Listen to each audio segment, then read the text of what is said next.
Hey, it's Zella, and you're watching our episode on Fangirls Only Podcasts. Listen now.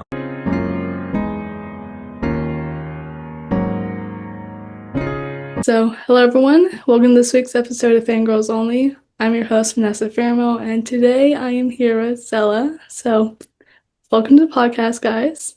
Thank you for having us. No problem. So, would you guys like to tell us briefly about yourselves and your duo? Yeah, let Kiana go. Kiana, you want to go? Yeah. So we are a artist DJ duo. We like to call ourselves a girl group. As of recently, just because it's like more of our vibe. Julia and I, known by Juge as her nickname. I only really go by Juge. She only goes by Juge. I've never gone by Julia. Yeah, I only call her that for some reason, for no reason. But we've been best friends for years, and we've known each other since we were in our teens, and we pursued music a while back, both individually, and have had our own like very long journeys in the industry, doing multiple different things. It all encapsulates like being singers, being writers, composers, and we've been just at it for a very like long minute. Our project though is, I would say, in the last 3 years, more of the recent side. We came together and we decided to do this project together as best friends, and we decided to focus on the EDM world, whereas we were writing for like K-pop, pop, R&B, like all these different types of genres across the board. And we came together and we're like, let's become a DJ duo. So we pursued that about a few years back, and it just kind of felt like something was so in sync. It felt like this was meant to be for the both of us, and we just felt like this was our calling. And from then on, it's been a lot of self-discovery. It's been a lot of trial and error. We loved what we did starting off in the UK house lane. We got a #1 record in that. It was something that we felt really passionate about. And experiencing more of the touring side of things, we decided that something felt disconnected. So we did a lot of rediscovering the last year, and we developed this sound called hyperbass, which is a mix of hyperpop elements with bass. And I would say the hyperpop elements focus more on the vocal side, a lot of the vocal production, and the hyperbass, the bass side, is more focused on the production aspect. So we combined two things that we felt we were really passionate about and that felt really unique to us and what our interests are. And it felt something that hadn't been really quite done yet when we started it. Hyper pop has like always been a thing, and it's always been a really dope thing. Juju's boyfriend actually inspired it a while back. He's an alternative artist, and he's done some really cool stuff that's been really inspiring to the both of us. And a lot of our friends are in bass, and we were just like, you know what? We don't want to be the Subtronics, but we also don't want to be the John Summit. We basically want to be that link. We want to be that bridge between somebody who would more prefer house music or something a little bit more calm, and then just something just fell to to something.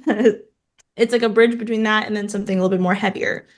And we've just had the best time with it. So yeah, I guess we're an artist DJ duo who is just making hyperbass. I love it.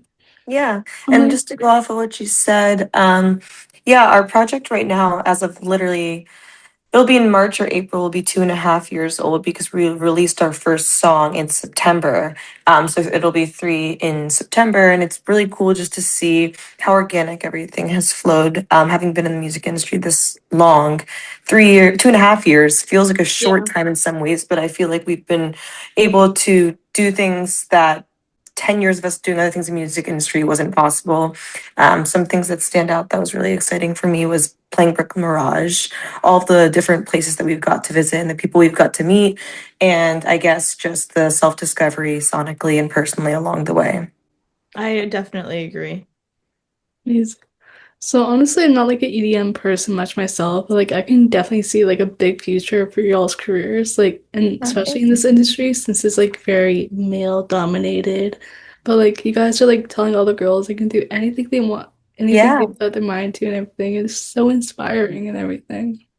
Yeah, thank you so much. I appreciate that. I also think like girls need their best friend, and I think that's definitely what we stand for too. Like I literally could not do this without my best friend. Yeah. The travel, especially being a woman with A lot. hormones, like the health, like just the support system, the mental, the everything. I literally couldn't do without her. Yeah, likewise. It's a lot, but we luckily have each other to balance, make it a lot more possible. Yeah. Sure. All right. So when I was doing my research on you guys, I was really listening to y'all's tracks, which I love.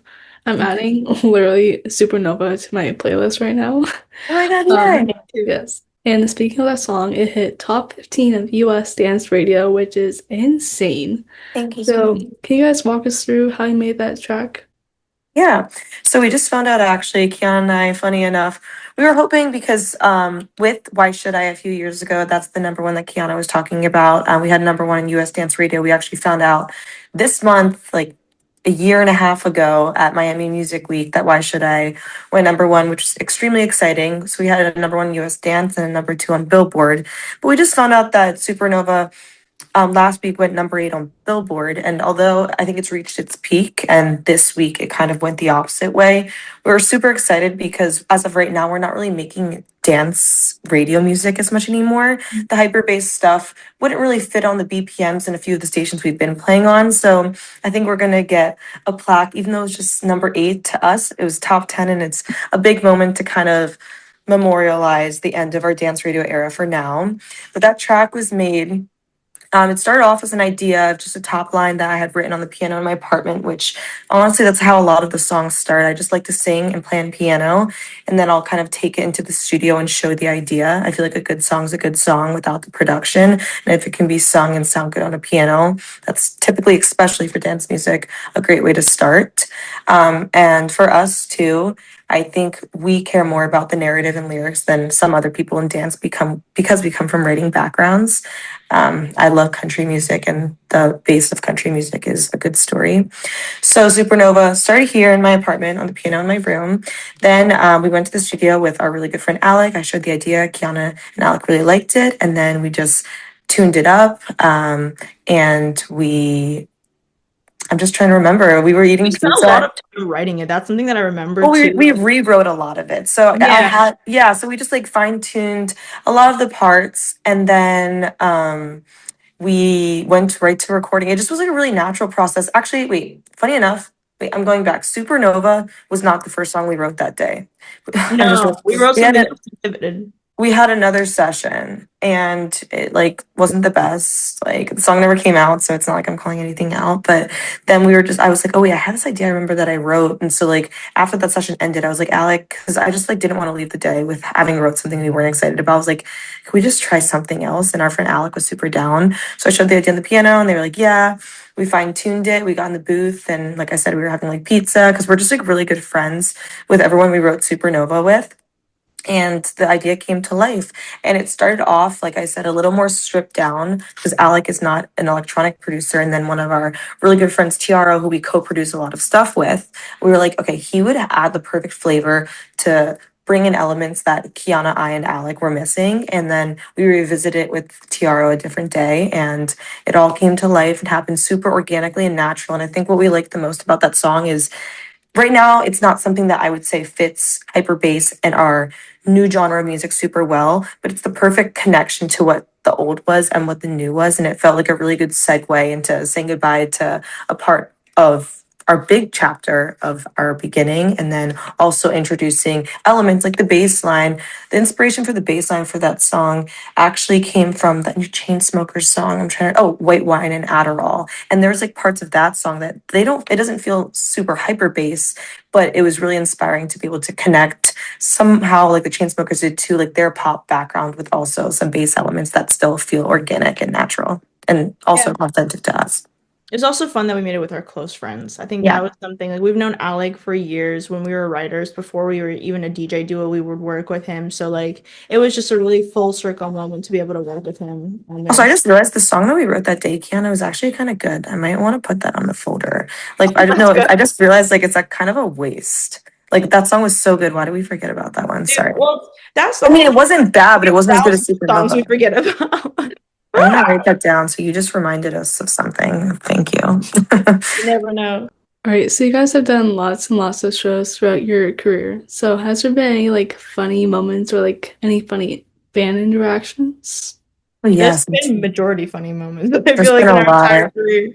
Me and I don't Jude, even know where to start I with the think we're touring. best friends, so like we're just out. Everyone says we have like an energy together. It's just like we're just when we're together, we're best friends. We're cracked out, like not literally, but just like mentally. Like it's just always such a funny time.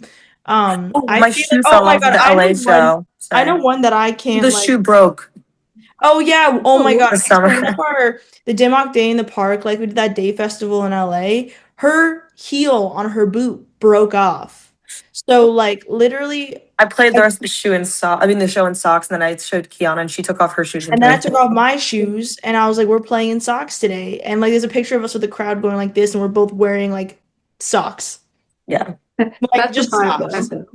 It was yeah. the funniest thing. That and then also one time I don't like me and Juge are straight, but we love our lesbian community. And I remember at one show, it was I forgot where it was. It was when we played with DOD. Remember, for some reason, I think there was like a girl or a group Oh of god. girls who thought we were lesbian, and like I just remember getting really, really like hit on very It was aggressively. Atlantic City. It was, it was, Yeah. it was. Well, I remember we were they thought that chased Kiana and I were out. dating. They thought that we were dating, and then I think they like thought that we'd be down for. I don't Yeah, know they where were this like they were is. like really putting on heavy and like It chased was us one of out the of the girls' venue. birthday, and they were like extremely like young too. It was like their 21st birthday, and they were kind of just going a little bit too much. But I Yeah, mean, and yeah. I thought it was the funniest thing ever, but like, yeah, we got chased out by that. That was really funny. Like, I just remember that moment being looking at Juge, being like, "There's no way," and our I manager mean, was the like, girl got escorted out not because of that. She was just like way too drunk. I mean, it was her birthday, but they were kind of out of control.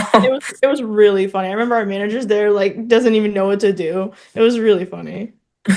Love that. All right. So I know you guys have probably dropped a lot of tracks recently, but like everyone, no matter what the artist, everyone's always expecting new music. So can we expect anything from you guys soon? Oh my gosh, we're dropping like every week. So We're this literally week, dropping music like so often.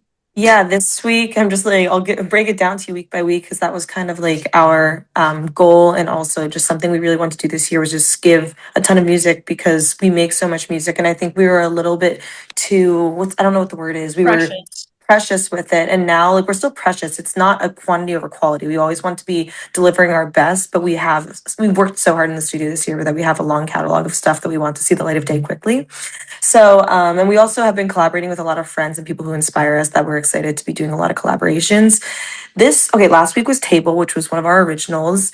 And it's really exciting seeing the editorial support that we're getting for our own stuff, that we're releasing some of these independently. A lot of these songs are coming out not with a label, some are. So it's all different. But we got Bass Arcade for this one on Spotify, which was like a playlist we love. And that the last time we were on, it was with the Velo for our collab Hey Baby. So it was really nice getting that editorial support for something of our own since we're somewhat new to the bass community specifically. Then this week we have a remake. We did Genie in a Bottle, and it got the most traction we've gotten on a song on TikTok and Instagram. And we have it on SoundCloud, and we literally put that up like a month and a half ago, and it just did really well. So then our friend reached out to us, and he was like, "Can I add some more wook to this?" It's like, wait, he's a bass friend of ours, and we were like, "Yeah." And honestly, after he added some more bass wook elements, it just plays so well live, and everyone we show it to loves it. So we're like, let's just release it with him on all platforms. So that's coming out. We haven't even announced that one. I think it's just going to be like a pop up, and like we're going to post that one and then do more some marketing post it being out. But that's coming out this Friday with a friend of ours we're really excited about. The next week we have another original of ours called Manhattan that we're super excited about. It's probably the most commercial thing we have in the hyperbass genre. It's the most digestible and singable, but it still encapsulates everything that we want hyperbass to feel like. So we're really excited about that one. I think people who liked our old stuff will love that one. I think the new people will love it too, because that's the sense we've gathered. Then after that, we have the one that I'm probably most excited about. We have a song coming out with our friend Tej.